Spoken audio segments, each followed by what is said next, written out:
So the topic for this time was mainly dealing with rights and obligations.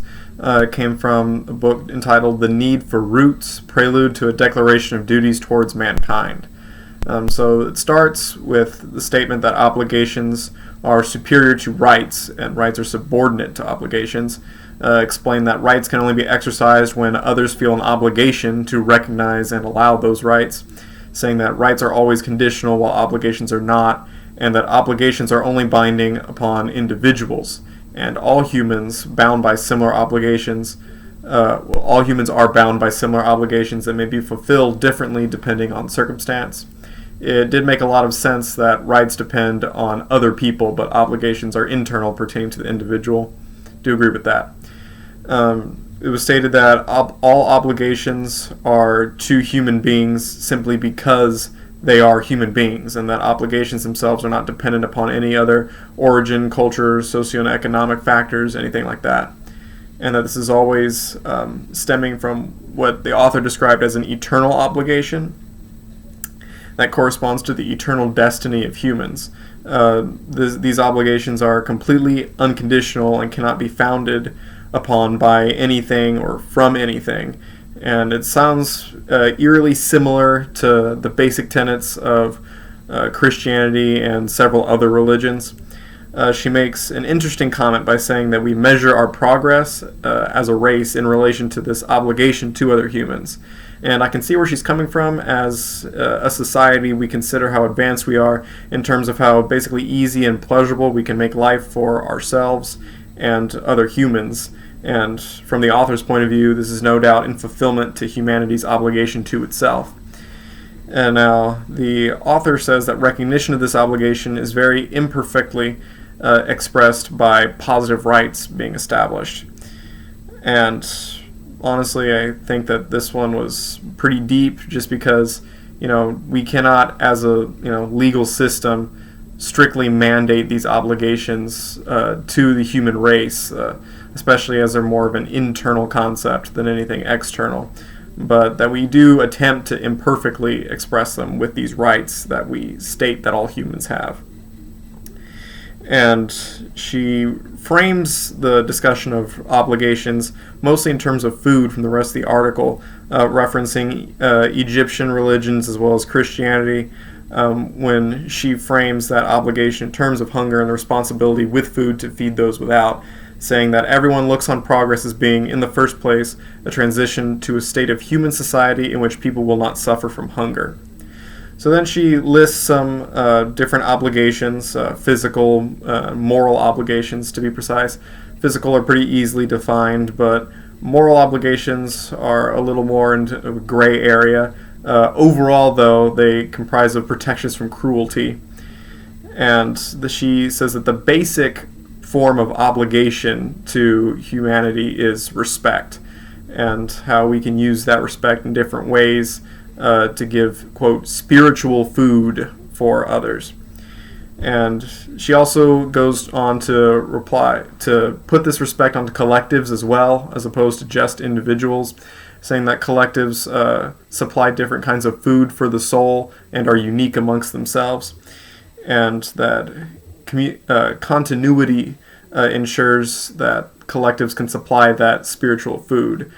Continuity moving into the future to provide for others' needs who are not yet part of the collective, perhaps even been born yet. Continuity in the part of the past as a part of a legacy in which the dead can communicate with the living through this collective. And essentially saying that these collectives need to always be constantly supplying this spiritual food, and if they do not, if they hurt rather than help, or if they are even just neutral and do not provide any spiritual food, then they need to either be fixed or just removed entirely. But the primary focus of the article was on the specific needs of the soul. Weil says that they must not be confused with desires, fancies, or vices that we as individuals have, and that we must distinguish what is fundamental rather than fortuitous, as she puts it. So saying what we need as itself rather than, again, what we would like. And that these needs must be able to satisfy all individuals. She makes an interesting comparison talking about these obligations and their capacity to satisfy to food rather than money, saying that you will have some people who will never be satisfied with the amount of money that they have, but every human will eventually get to the point where they can't eat another bite. I thought that was pretty interesting. And then she says that these needs must combine with other needs to form a balance. She brings up examples like exercise versus rest, two physical needs of the human body that are opposites, but when balanced with each other can maintain an ideal balance of health. So just to go into the needs now, the first one she says talks about is order, which pertains to reducing incompatibilities and conflicts amongst obligations. And these conflicts have to be reduced in order to maintain each human's desire for good, as well as their ability to carry out that desire. And she says that it can be sought after in natural beauty or works of art, as an examples. And that she makes a big point saying that human order should be the uppermost subject of our minds. I'm not entirely convinced that the scope of human thought is completely covered by human order, but I'm pretty sure that very few people have those specific terms as the uppermost subject of thought. And I don't necessarily think that we all should, even though that's what she says. I believe that philosophy is helpful to some, but contemplating order and beauty should not be the cornerstone of everyone's thinking. She later speaks of this constant focus on human order, comparing it to a traveler at night without a guide, but always thinking of a direction which he wishes to follow. She claims that this traveler's way is, quote, lit by a great hope. And I may just be cynical, but, to me it sounds like the traveler here is probably lost, but choosing not to realize it. Perhaps Whale can draw her hope from the human order, but several people find other sources of hope and goodness far more effective for them. To blatantly generalize that this, one philosophical doctrine should be the cornerstone of human thought doesn't really sit well with me. The next obligation, or human need, that she talks about is liberty, which is in essence the ability to choose.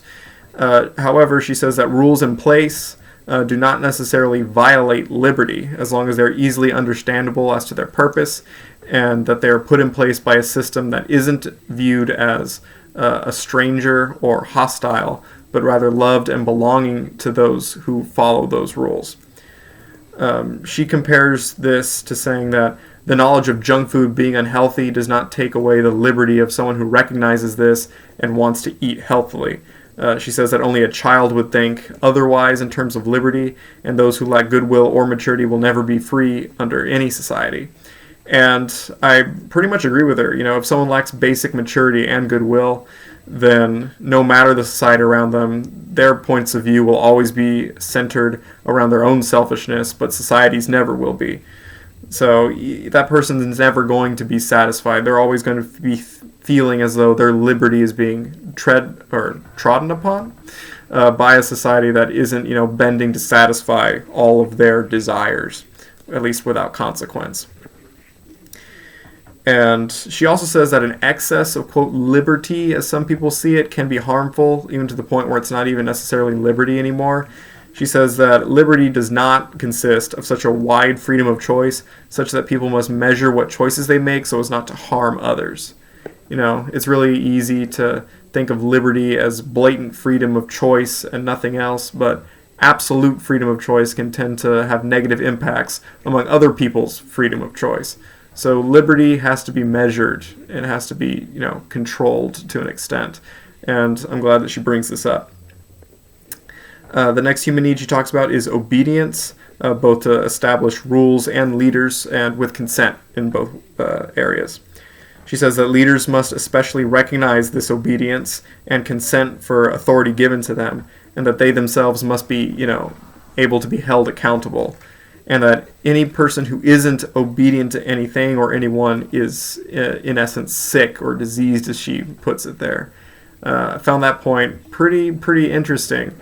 It's never a good sign to see someone run wild with their own power and authority. If someone can not be held in check by anything, then no good is going to come out of that.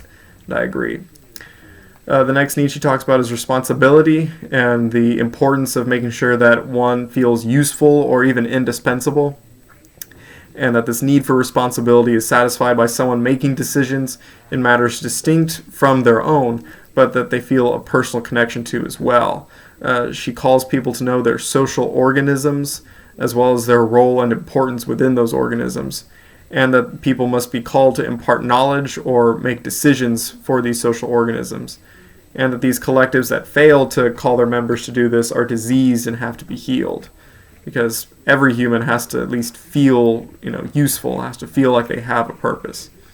That's, one of the most vitalizing spiritual foods out there, I suppose.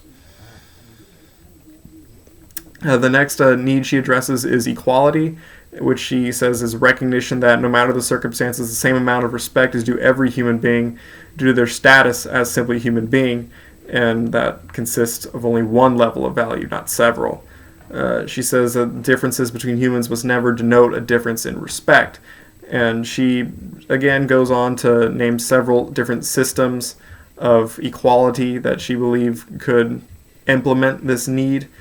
But she mainly says that equality is achieved by all societal roles having the same respect for both themselves and superiors as far as inferiors, and that respect would be different for each role, but always recognizing the purpose of every role within a society.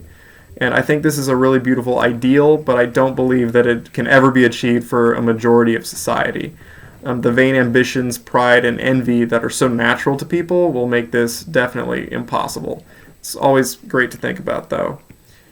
She then goes on to talk about the need for hierarchism in society and honor, which is essentially respect, but plus equality. So the basic obligation of respect measured with equality is essentially honor, going along with her methods. And essentially saying that honor is, a need, and oppression in any form takes away that honor in normally some categorical means over to a group of people. And next she goes through several more, one being punishment, which is both disciplinary and penal. She says that it is actually a sign of respect to punish those who have committed crimes.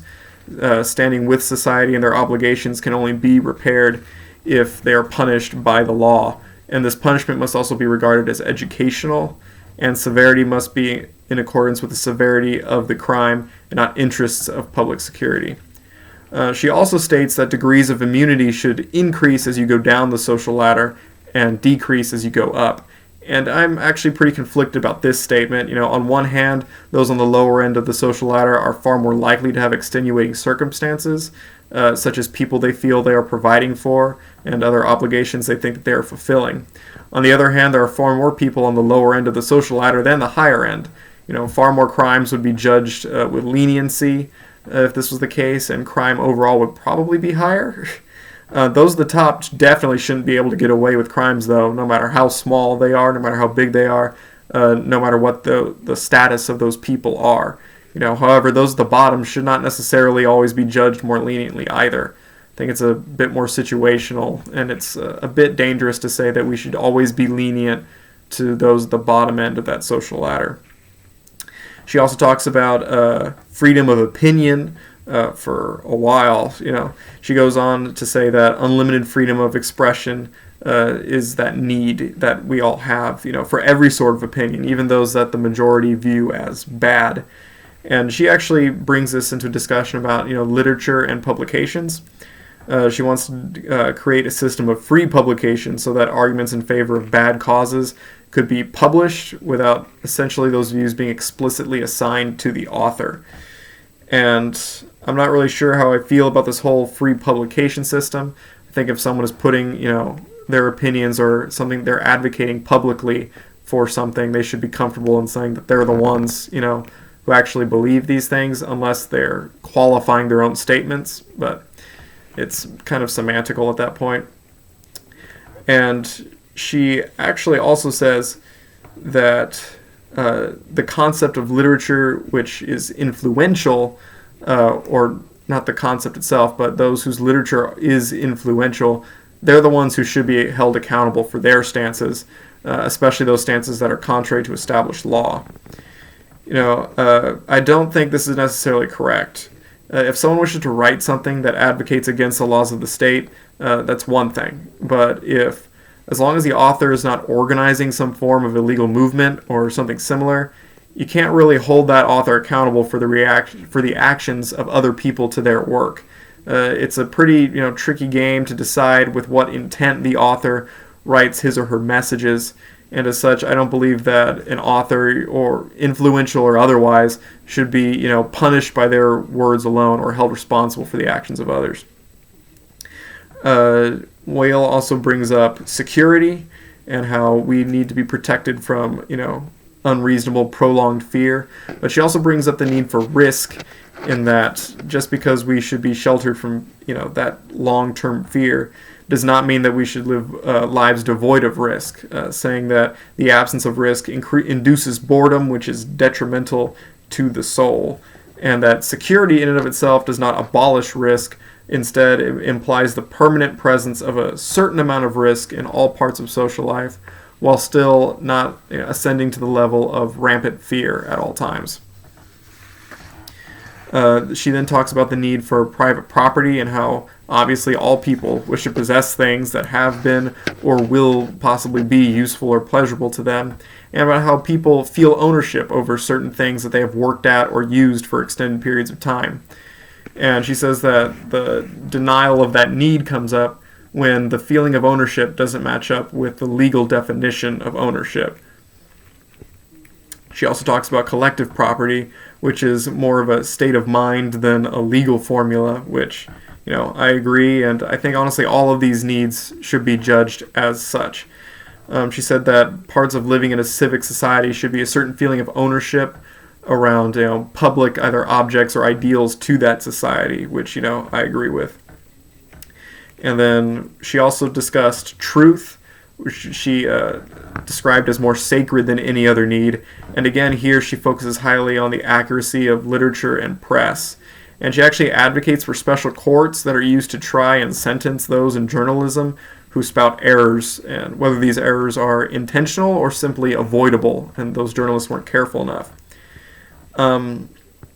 She says that to ensure impartiality of judges, they must be drawn from different social circles, naturally talented and intelligent, and they should be primarily trained in a spiritual capacity and secondarily in an intellectual one. And I don't think that this system that she's advocating would ever work today. Even setting up such a school for judges that is primarily spiritual would be seen as a ridiculous notion, more or less, today. No matter the school someone goes to as well, you can't guarantee that those judges will be impartial. By definition and the job descriptions that they're signing up for, they'd have to be dealing with some of the most partisan topics of the day, with different groups and individuals all looking to sway their verdicts on the information being presented to them. And also, this writing would be a little out of date. I don't know how this legal system would respond to the vast, almost innumerable, quote, news outlets today.